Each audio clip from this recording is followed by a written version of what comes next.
Alright, so this is round two, trying to get this car fixed, my brother's girlfriend's car. And last time we had wound up doing the catalytic converter. That's fine, everything's running great. As I was driving, the check-in light eventually came on yesterday. The next day, put gas in it, drove it, and I could hear spark knock. So check-in light came on again, checked the code, and it was the same code as it was yesterday. Was with a knock sensor. I want to say, I can't remember if a knock sensor came up before or not, but yeah, it did. It actually did.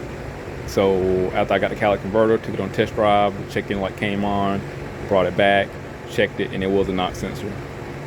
Cleared it, filled up with gas the next day, drove it again, check-in light came on, so we're back with the knock sensor. So what I got going on, I just had to diagnose the knock sensor being defective, and the knock sensors are going to reside under the intake manifold, lower intake. So I'm gonna have to remove the upper and the lower. In previous videos, you've seen me pull off this intake, so likely I'm not gonna go through that. I had to replace the coolant pipe underneath the lower intake. So we're not gonna go through all that. We're just gonna look at the good stuff as far as the legit repair. So I started the car up with the sensors disconnected at the sub harness, and I'm just following directions here. It just says pretty much compare bank 1 with bank 2, and to be honest, I'm not sure which one's bank 1, bank 2, but I will tell you bank 1 has no code, bank 2 has the code. Now I did like a preliminary wire test with the voltmeter and checked the voltage value at the connector going to the PCM. Well, the main harness, sorry, not the PCM, but the main harness. And just compared the values. Since we have one working one, logically, I should get some type of bias voltage in some form or fashion. And I had like 0.29 volts one spot, and then point like 3 something on another one, and they were equal on opposing sides. Or pretty much I had the same value on another bracket, so they're corresponding values at the connector, so I'm not worried about that so much. All right, one thing I want to add in regards to what the directions stated, what will happen when the knock sensor fails, it will not shift into overdrive or fourth gear, from what I understand. I didn't know that. I did notice that yesterday on the initial drive, it did not want to go into fourth gear or overdrive or something like that. And it eventually did, but the check-in light eventually came on also. So, went through the procedure on Diagnostics as far as testing this. Here we are. I simply seem like I just need to go ahead and replace these knock sensors. While I'm in there, I'm going to test the wiring integrity and replace everything else back and take it on a test drive. So I don't know if I'm missing any important information, because it's pretty much cut and dry. I got 4 pins at that connector here, at the main connector. Took a voltmeter, checked for voltage values, and there were matching values on different pins, so I didn't worry about that. Hooked up my oscilloscope to the knock sensors. I had an erratic signal on one. It was supposed to have like a hertz value. I tried to put up the frequency here, but it didn't measure it. No big deal. But I was just looking for some type of activity, because I have the mass airflow disconnected. So there was activity on one, not on the other. I know it looks horrible, but if you zoom in somewhat, there's some type of something. But it's not I'm not looking for a legit waveform. I'm just looking for some type of activity. That's all. One of them wasn't doing anything. I'm gonna tear into it, replace the knock sensor. And sometimes what I could do, because it's a Pizio speaker, I could take, when I get everything disconnected, leave the oscilloscope hooked up, take like a wrench or something and just tap on it and see if there's any kind of activity coming back out. and put a new one in it, do the same thing, tap on the sensor, see if there's any type of activity. That's one method of that can ensure that there's functionality. All right, let me get this torn into. We'll see what it looks like under there. Get them replaced. So we made it. So here we are where the knock sensors are. Here's our harness. It runs up here. Now I do have new parts. I have those. I have a new harness and both knock sensors. Surprisingly, the sensors were less than $100 for the harness and both sensors. Now the import direct knock sensor, the singular ones, were $70-something. So bank 2 is where our problem is, and on this side. So ideally, you know, it would be wise just to replace the one that's broken, because I'm actually a little afraid of putting a new one on here and the new one being defective. Just because it's new don't mean it's good. Golly, what's in there?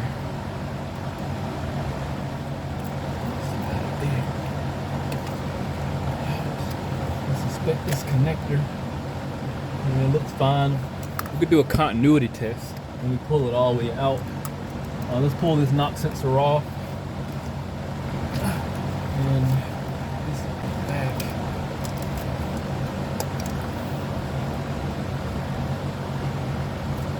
So the clear wires are the ones that need to be tested. And I know I was on both clear wires if I recall properly.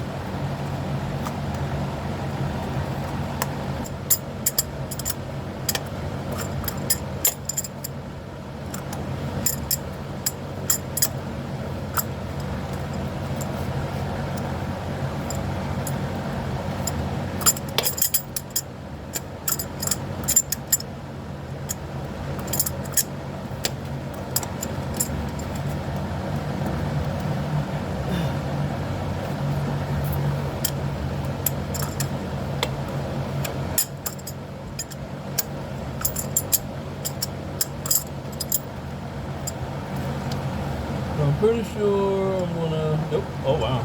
I didn't get a coolant bath. I got lucky. Usually it drips coolant out. So this is the bad one.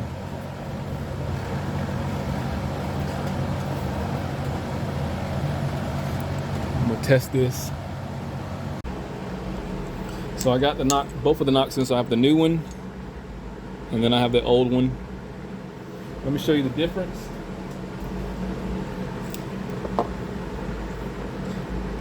I have my channel A set on 1 volt AC. This is the old one. This is the one that wasn't generating any signal. All right. Nothing. I'm gonna hook it up with the new one, the dormant one. I'm just gonna look for activity.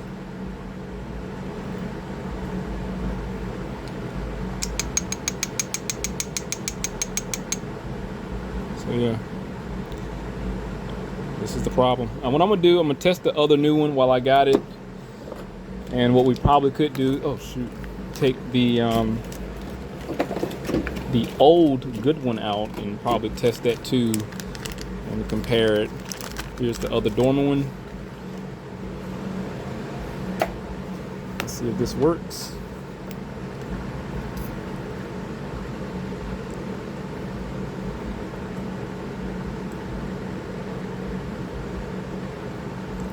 It's interesting. Signals are different. Well, maybe because it's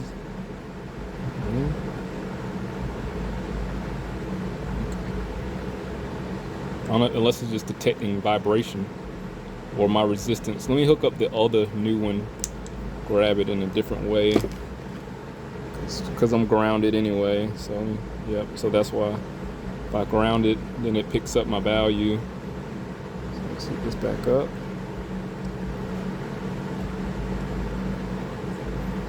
Very sensitive. So that's why we have ground wires, to reduce the noise. That right there, when you're not touching it, there's no noise. Then because I'm grounded, there's noise. That's why it has 4 wires. There's a ground that insulates it. So yeah, these 2 new ones are good. I'm going to go ahead and pull the old good one off, and then we'll just look at that one too. Let me just take, just in case, let's just take a screenshot. That's not how you do a screenshot. Right there. Before I forget and move on, let's test this old good one. So remember, when I put my hands on it, it created some backfeed. Yeah, it did. Some noise. Alright, let's tap on it and see what happens. Let me get this one here.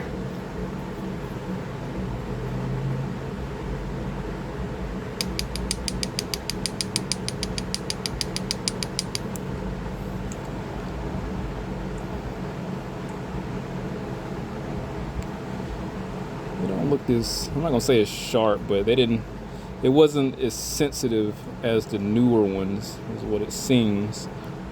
Let's look at the screenshots.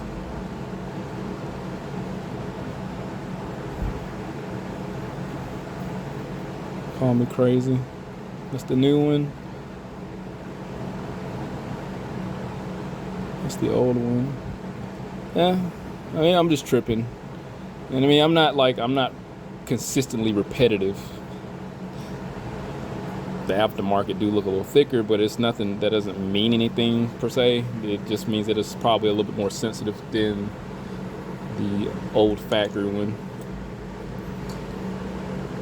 I think these are factory. All right, let me get this stuff back installed. All right, just want to show you that I just got back off a test drive. I got 23 miles on it. We're in the global portion. Show you that there's no codes present. I did check midway through if there was any codes present. There's nothing present. To further prove to you that we went through a drive cycle, let me show you the monitors that are completed. We only have 2 left. It went through majority of its monitors. Most of this probably was going to be the evap on readiness. Probably catalyst and evap.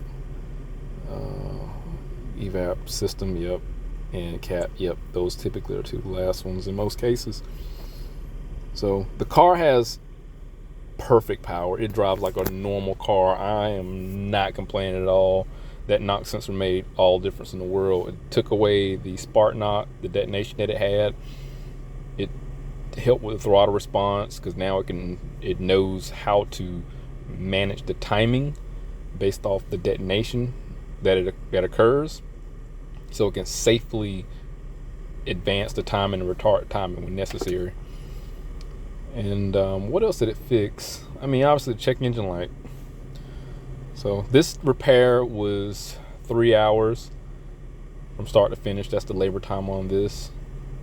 Like I said, the part costs less than $100, like a little bit less. So you're better off just buying the kit from Dorman like I purchased, in hopes that yours work. And if you can test yours and you got an oscilloscope, man, you're in great shape. But hopefully, you know, maybe you can take a multimeter and knock on it and probably put like an average value to it to see if something happens. But the oscilloscope is where a lot of mechanics need to be now, simply because most of these vehicles work off minute current, voltage, and we have to, things going to EV, so we really gotta stay on board with using the availability of our resources when it comes to technology. Anyway, I'm not even going there. Other than that, we're good. If anything happened, I'll definitely update. But hit that link, subscribe to the channel, stay informed, had a rich some work. See you next one.